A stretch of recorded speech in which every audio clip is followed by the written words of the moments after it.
This is a presentation with additional information connected to my presentations on belief number 26 and belief number 27. Now, toward the end of my presentation on belief number 27, I mentioned that I would do additional presentations connected with that presentation and also with belief number 26. And so this is the first of those presentations. So belief number 26 is death and resurrection. And belief number 27 is the millennium and the end of sin.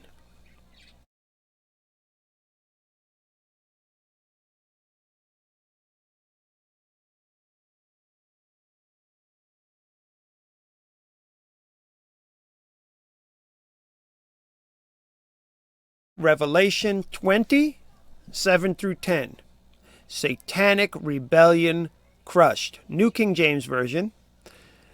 Now, when the 1,000 years have expired, Satan will be released from his prison and will go out to deceive the nations which are in the four corners of the earth, Gog and Magog, to gather them together to battle, whose number is as the sand of the sea. They went up on the breadth of the earth and surrounded the camp of the saints in the beloved city, and fire came down from God. Fire came down from God out of heaven and devoured them. The devil who deceived them was cast into the lake of fire and brimstone, where the beast and the false prophet are, and they will be tormented day and night forever and ever.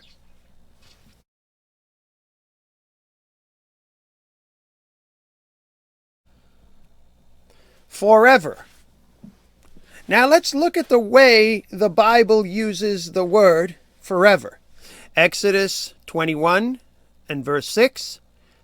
Then his master shall bring him to the judges.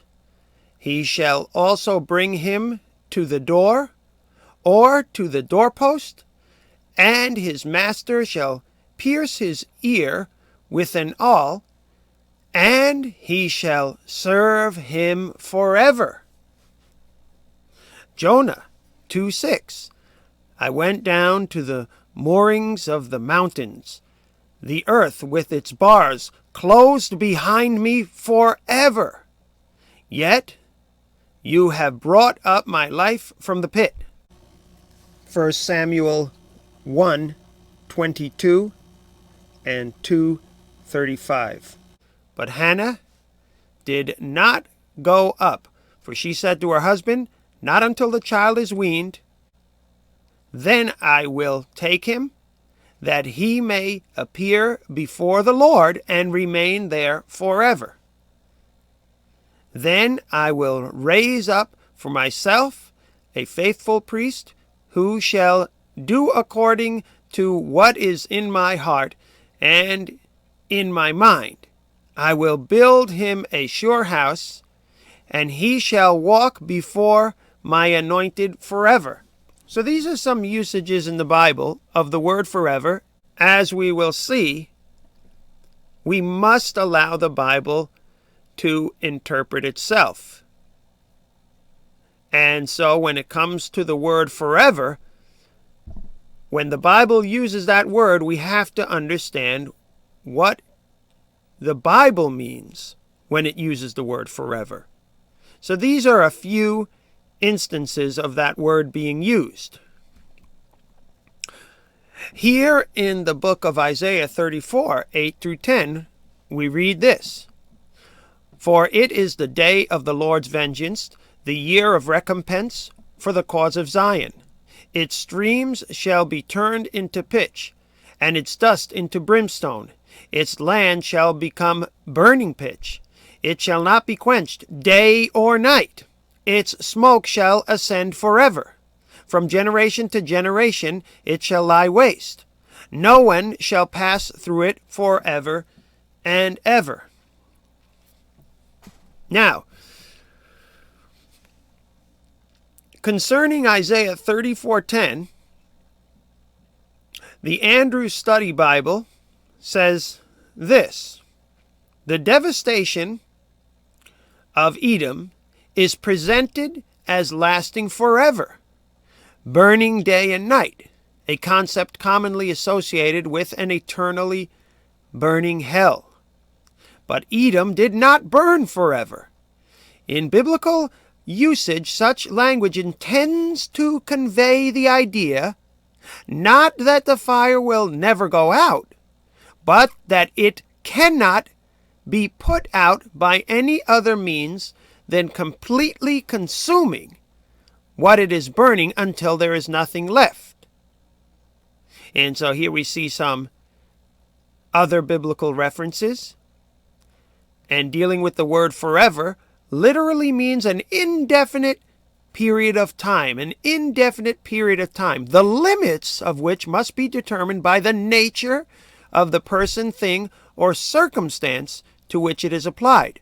For Jonah, as I read the passage earlier, for Jonah in the belly of the fish, forever, Jonah 2:6, was 3 days and 3 nights. 3 days and 3 nights. Jonah 1:17. As it relates to humans, the word often means as long as a person lives. Exodus 21:6, 1 Samuel 1:22-28. So,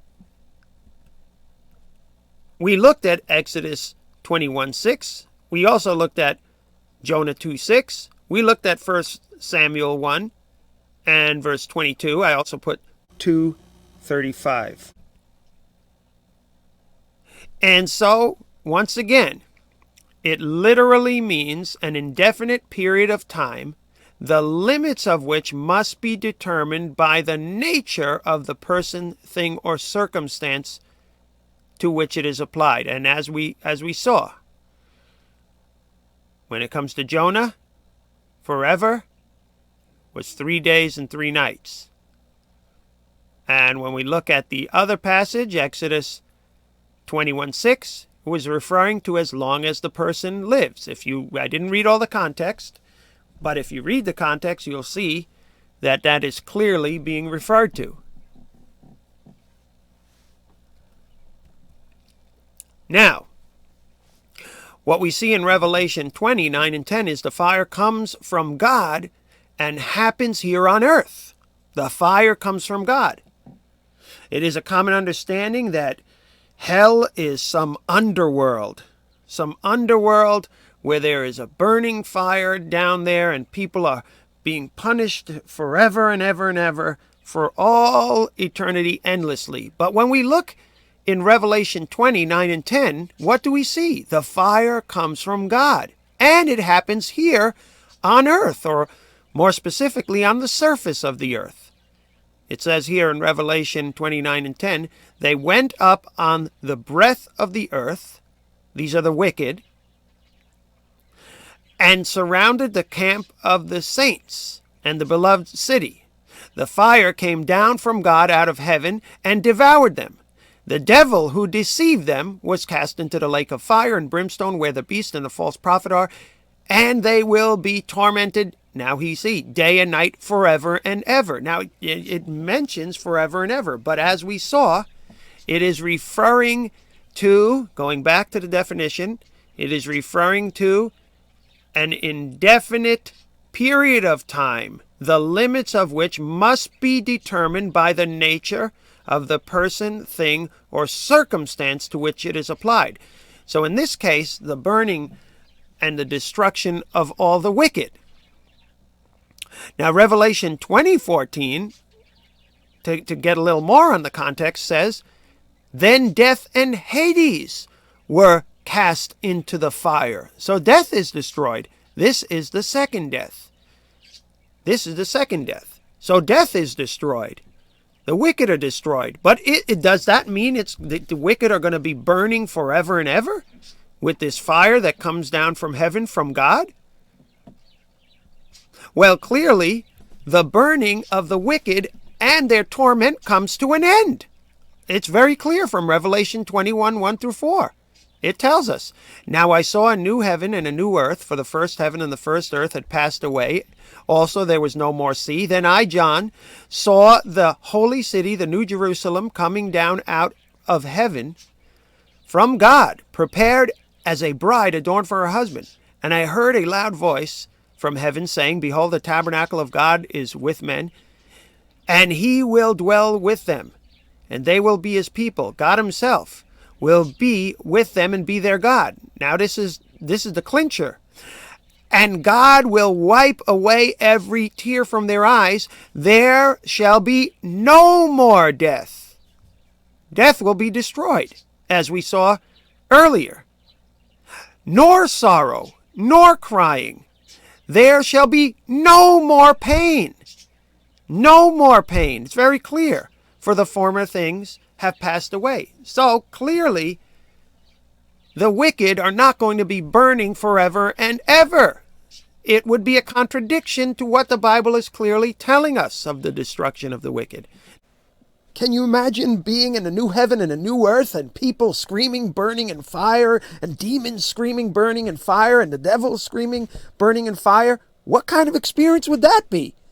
The Bible describes it, as we saw in Revelation chapter 20, as taking place on the surface of the earth, not in some underworld or some other dimension. And so what we see is the wicked are going to be burned in that fire that comes from God on the surface of the earth, the demons, and the devil himself. The devil is going to be destroyed. So the understanding that hell is some place where the demons are torturing people and there's fire burning and people are burning and suffering forever and ever and demons are... that is not a biblical idea. The devil and the demons are going to be destroyed in the fire, and the fire comes from God. From God. And consumes them until they are destroyed. And then there is no more of that left. So the popular understanding of hell is not biblical. There is a fiery judgment where the fire comes from God and the wicked are destroyed, but there is not some eternal fire, punishment, suffering, endless suffering for the wicked. They will be destroyed by the fire that comes from God, and it'll happen on this earth, and then the earth will be made new. God bless.